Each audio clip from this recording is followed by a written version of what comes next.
Good morning students.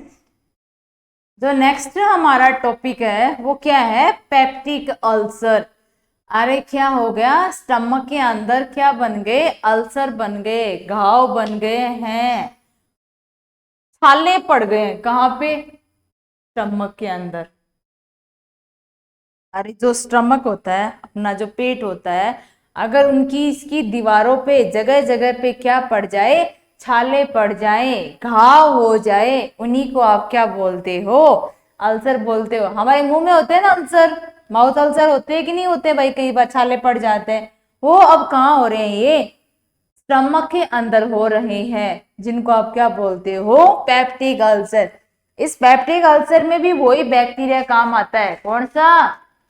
H pylori bacteria. कौन सा bacteria responsible होता है इस अल्सर के अंदर भी? वही बैक्टीरिया। समझ में आ रहा है? जिसको बोलते हैं एच पाइलोराई। ये बैक्टीरिया क्या करवाता है? स्टमक के अंदर अल्सर करवाता है। Is that clear? अगर यहां देखा जाए, गैस्ट्रिक एसिड के संपर्क में आने वाली, गैस्ट्रिक एसिड के संपर्क में आने वाली गैस्ट्रोइंटेस्टाइनल म्यूकोजा, स्टमक की जो भी दीवारें हैं जो एसिड के संपर्क में आती हैं, तो उनकी वजह से उनमें क्या होगा? नेक्रोटिक परिवर्तन होगा।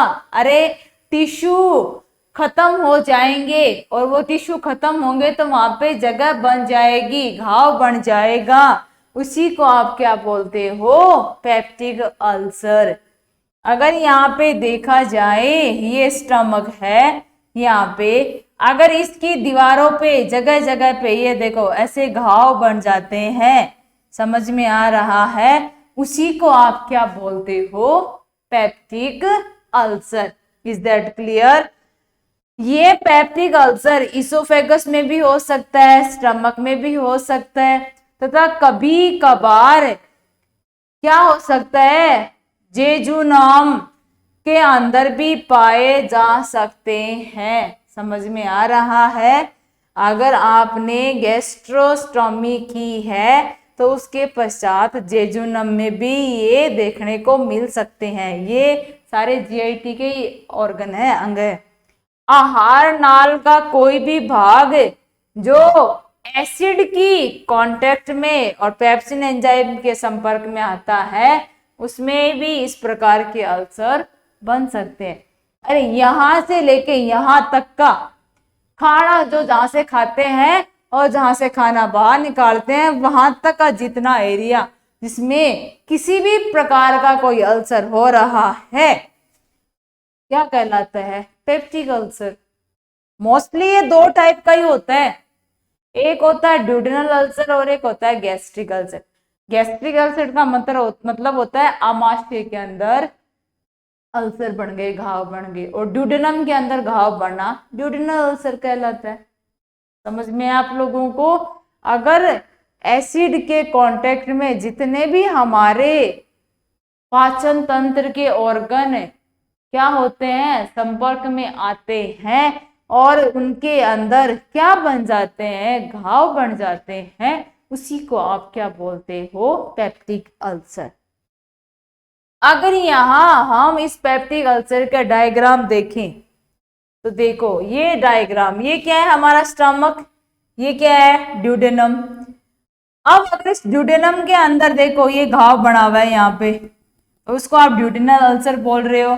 अगर स्टमक के अंदर ये देखो ऐसे घाव बना हुआ है, समझ में आ रहा है, तो आप इसको गैस्ट्रिक अल्सर बोल रहे हो। अरे अगर हमारे स्टमक में कोई अल्सर बन गया तो उसको गैस्ट्रिक अल्सर, ड्यूडेनम में कोई अल्सर बन गया तो उसको ड्यूडेनल अल्सर बोलते हैं। और दोनों को एक साथ बोला जाता है क्या? Peptic ulcer. समझ में आया? दोनों को कंबाइंडली आप क्या बोलते हो? पेप्टिक अल्सर बोलते हो। समझ में आ रहा है? ये साफ सुथरा स्टमक था और यहाँ पे क्या बन गया? एक घाव बन गया। यहाँ का एरिया खत्म हो गया था, मर गया था एसिड की वजह से। अब वो एसिड की वजह से मरा तो वहां पे नेक्रोसिस हुई, डेथ हो गई टिश्यू की, अब वो घाव बन गया। वही सिचुएशन यहाँ है। तो यहाँ है तो ड्यूडेनम और यहाँ है तो गैस्ट्रिक। यही दो टाइप होते हैं इसके। पहला अगर हम पढ़ेंगे तो क्या पढ़ेंगे, गैस्ट्रिक अल्सर। क्या पढ़ेंगे सबसे पहले हम लोग, गैस्ट्रिक अल्सर। अगर इस गैस्ट्रिक अल्सर की बात की जाए तो क्या हो, गैस्ट्रिक म्यूकोजा में होने वाला अल्सर, किसमें, गैस्ट्रिक म्यूकोसा में होने वाला अल्सर क्या कहलाता है, गैस्ट्रिक अल्सर कहलाता है। यह अल्सर अमाशय की सब म्यूकोजा, जो अंदर वाली लेयर होती है, वहां तक फैल सकता है। समझ में आ रहा है, जो हमारे स्टमक की अंदर वाली लेयर होती है वहां तक क्या कर सकता है, फैल सकता है। क्या, गैस्ट्रिक अल्सर। स्टमक में होने वाला अल्सर, आमाशय में होने वाला अल्सर क्या कहलाता है, गैस्ट्रिक अल्सर। और ये एक्सटेंड हो सकता है कहाँ पे, सब म्यूकोजा, म्यूकोजा लेयर के नीचे की, म्यूकोजा लेयर से भी आगे की ओर ये बढ़ सकता है। भाई यहाँ पे अल्सर बना था, अब ये अल्सर यहाँ से फैलता हुआ यहाँ तक भी आ सकता है। Is that clear.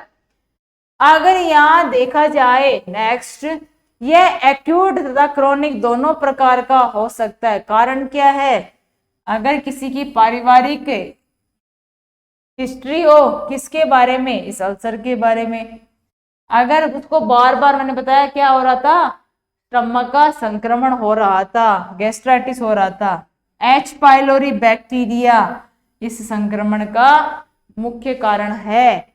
शराब का सेवन भी अल्सर करवा सकता है, धूम्रपान भी क्या कर सकता है, स्टमक में घाव बना सकता है। क्योंकि जो निकोटीन होती है, वो निकोटीन क्या करती है, हमारी ही त्वचा के अंदर, हमारे ही ऑर्गन को क्या करती है, धीरे धीरे खत्म करने का काम करती है। जब वो खत्म होंगे तो वहां से क्या बन जाएगा, घाव बढ़ने लग जाता है। Is that clear. आपने देखा है जो लोग स्मोकिंग करते हैं उनकी लिप्स ब्लैक क्यों हो जाते हैं, वो धीरे धीरे नेक्रोटाइज हो रहे। समझ में आ रहा है, धीरे धीरे क्या हो रहे हैं, नेक्रोटाइज हो रहे हैं वो। समझ में आया आप लोगों को। अब सोचो, जब धुआं अंदर जा रहा है तो वो क्या करेगा अंदर जाके। Is that clear. अगर तंबाकू वगैरह ज्यादा खाते हैं, आप तंबाकू खाते हो भाई, ठीक है, टोबैको च्युइंग कर रहे हो, तो वो भी अंदर जाएगी और स्टमक की परत लेयर होती है उनको वो क्या करेगी, डैमेज करेगी, और वहां पे क्या बन जाएंगे, अल्सर बन जाएंगे। अगर आप गर्म चाय और कॉफी ज्यादा पीते हो, 2 बार पीते हो, 3 बार पीते चलेगा, अगर आपकी दिन की 10-10 चाय कॉफियां हो जाती हैं तो भी वो क्या करेंगी, अल्सर करवा देंगी। समझ में आया। Is that clear. ये क्या होता है, गैस्ट्रिक अल्सर। स्टमक में होने वाला अल्सर गैस्ट्रिक अल्सर कहलाता है। 2 प्रकार का, एक्यूट और क्रोनिक दोनों हो सकते हैं। पारिवारिक हिस्ट्री है, अगर उसको गैस्ट्राइटिस हो रहा है, एच पाइलोरी बैक्टीरिया है, शराब का सेवन ज्यादा करता है, स्मोकिंग करता है, तंबाकू चबाता है, चाय कॉफी ज्यादा लेता है, ये सारे इसके क्या होंगे, कारण। अगर यहाँ इसके क्लिनिकल लक्षणों की हम बात करेंगे तो क्लिनिकल लक्षण से आप दोनों को पता कर सकते हो कि भाई गैस्ट्रिक अल्सर है या ड्यूडेनल अल्सर है।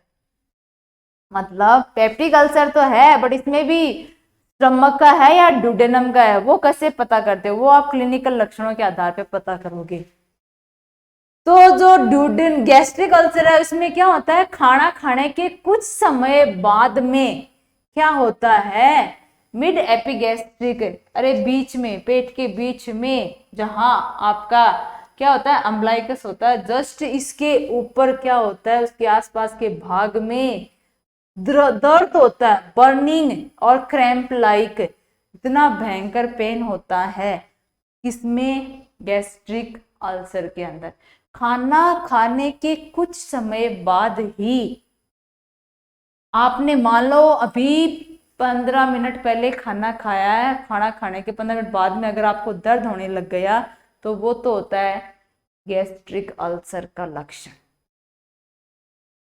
इसके अंदर क्या होता है, ये फूड पेन पैटर्न है, मतलब खाना खाने के वजह से जो दर्द हो रहा है, खाना खाने के बाद जो दर्द हो रहा है, किसमें हो रहा है, ये गैस्ट्रिक अल्सर के अंदर। समझ में आ रहा है क्या हो रहा है, गैस्ट्रिक अल्सर के अंदर।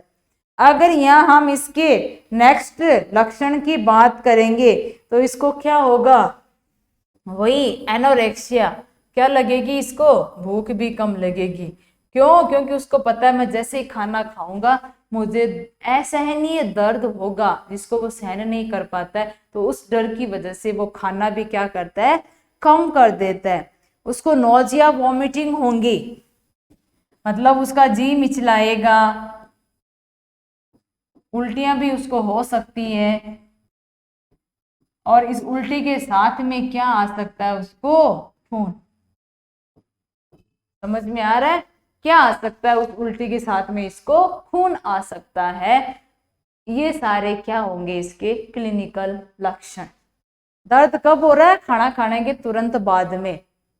भूख नहीं लगेगी, क्यों, दर्द के डर से भूख नहीं लगेगी। जी मिचलाएगा, वॉमिटिंग होगी, वॉमिटिंग के साथ में क्या आएगा, खून आएगा। तो आपको पता लग जाएगा कौन सा अल्सर है, gastric ulcer. Is that clear, कौन सा अल्सर है, गैस्ट्रिक अल्सर। अगर यहाँ हम नेक्स्ट वन की बात करेंगे, किसकी, ड्यूडेनल अल्सर की। किसकी बात करेंगे हम लोग, ड्यूडेनल अल्सर की।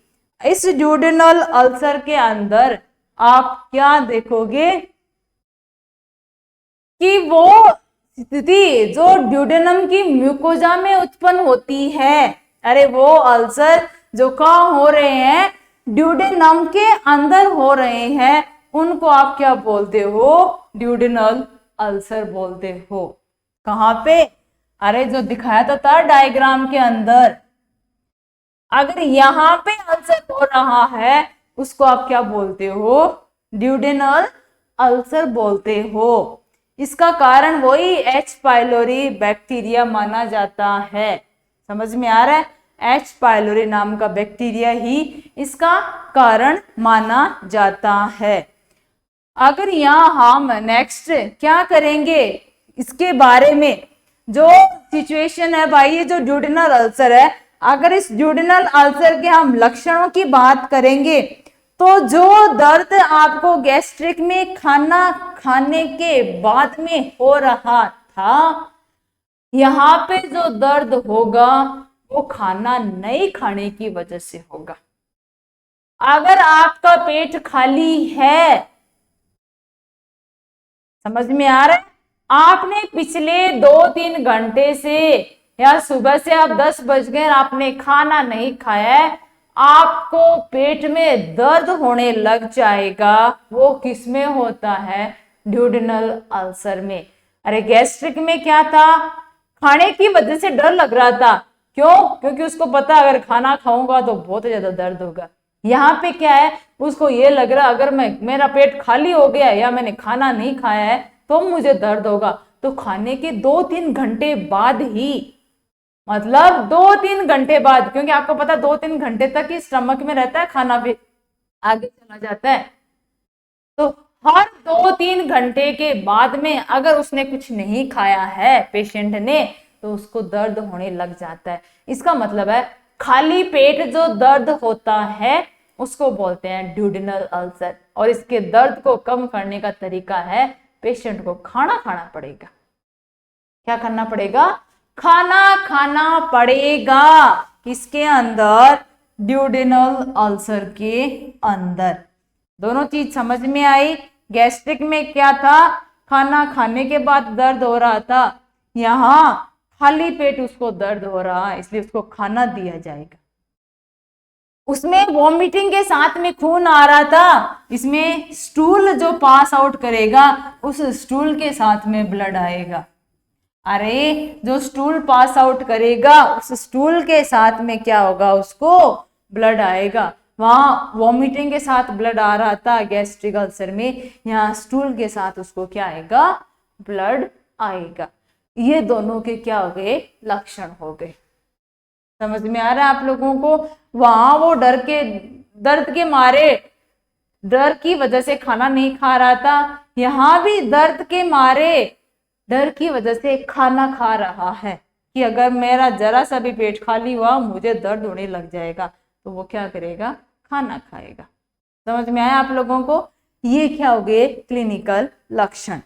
अगर यहाँ इनके मैनेजमेंट की बात करें, इनके पेप्टिक अल्सर के मैनेजमेंट की, तो यहाँ वही चीज, अरे एंटासिड्स वगैरह सारी, रोगी का पहले तो हम उसका डायग्नोसिस करेंगे, रोगी में मौजूद क्लिनिकल लक्षण देखेंगे कि गैस्ट्रिक अल्सर है या ड्यूडेनल अल्सर। एक्सरे करेंगे हम लोग, इसोफेजियोडेड्नोस्टोमी करेंगे, अरे स्टमक की भी हम लोग विजुअलाइजेशन करेंगे और ड्यूडेनम का भी विजुअलाइजेशन करेंगे और इसोफेगस का भी हम लोग विजुअलाइजेशन करेंगे और ब्लड एग्जामिनेशन करेंगे। समझ में आ रहा है? ये सारे क्या करते हैं हम लोग, डायग्नोसिस, इनके द्वारा पता करेंगे कि पेप्टिक अल्सर किसकी वजह से हुआ है।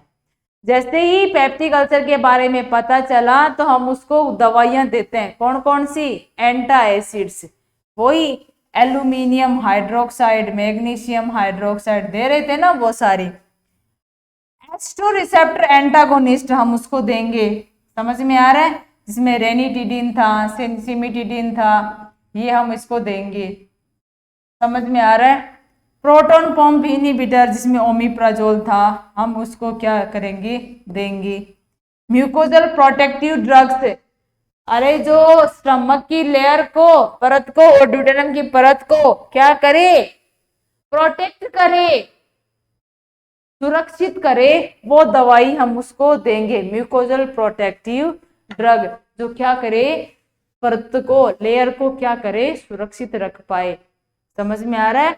वो दवाई देंगे। प्रोस्टाग्लैंडिन E1 एनालॉग उसको हम देंगे और एंटी माइक्रोबियल ड्रग भी हम क्या करेंगे, उसको देंगे।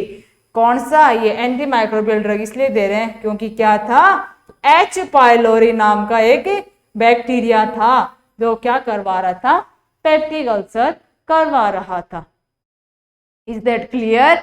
ये सारी चीजें हम क्या करते हैं, पहले पता करेंगे बीमारी का और बीमारी का पता करने के बाद हम लोग उसको क्या देंगे, ये मेडिकल मैनेजमेंट, क्या एंटासिड हो गया, H2 रिसेप्टर एंटागोनिस्ट हो गया, प्रोटॉन पंप इनहिबिटर हो गए, म्यूकोजल प्रोटेक्टिव जो म्यूकोजा को क्या करे, स्टमक की म्यूकोजा, ड्यूडेनम की म्यूकोजा को प्रोटेक्ट करने का काम करेगी, प्रोस्टाग्लैंडिन्स देंगे और एंटी माइक्रोबियल ड्रग जो क्या करेगी, इस बैक्टीरिया को कम करने का काम करेगी, इसके इफेक्ट को कम करेगी। ये सारी हम दवाइयां देंगे किसके बाद में, पता करने के बाद में। बाकी हम उसको यही सारे जो क्लिनिकल लक्षण, जैसे भाई स्मोकिंग की वजह से हो रहा था तो उसको बोलो स्मोकिंग बंद कर दो, चाय कॉफी की वजह से हो रहा था उसको बोलो ये भी बंद कर दो, अल्कोहल भी बंद कर दो।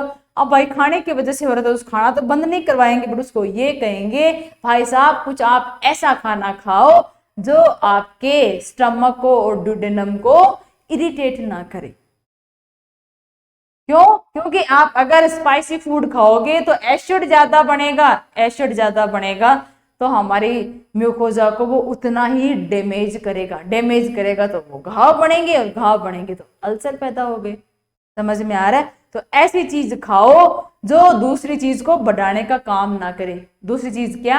एसिड जितना चाहिए उतना ही बने, काफी है। अगर ज्यादा बढ़ने लग गया तो हमारे लिए ही वो क्या है, खतरा है। तो साफ सुथरा अच्छा खाओ जिसकी वजह से अल्सर होने से आप बच सकते हो। Is that clear? ये क्या था? Peptic ulcer. तो दो टाइप का होता है, अगर स्टमक में हो रहा है तो गैस्ट्रिक अल्सर, ड्यूडेनम में हो रहा है तो ड्यूडेनल अल्सर। गैस्ट्रिक अल्सर का पता कैसे लगेगा? खाना खाने के तुरंत बाद दर्द होता है और उल्टी के साथ खून आता है। दूसरा ड्यूडेनल अल्सर में क्या होता है, खाली पेट उसको दर्द होता है। समझ में आया? और खाना खाते ही दर्द खत्म हो जाएगा और स्टूल के साथ में ब्लड आएगा। Is that clear? देन उसी के अकॉर्डिंग उसका मैनेजमेंट और कुछ उसको थोड़े काउंसलिंग गाइडेंस दे देते हैं कि आपको ये खाना है, वो नहीं खाना है, ये सारी चीजें। Is that clear? ये सारा क्या हो गया? Peptic ulcer. बाकी हम लोग नेक्स्ट क्लास के अंदर डिस्कस करेंगे। Thank you all of you.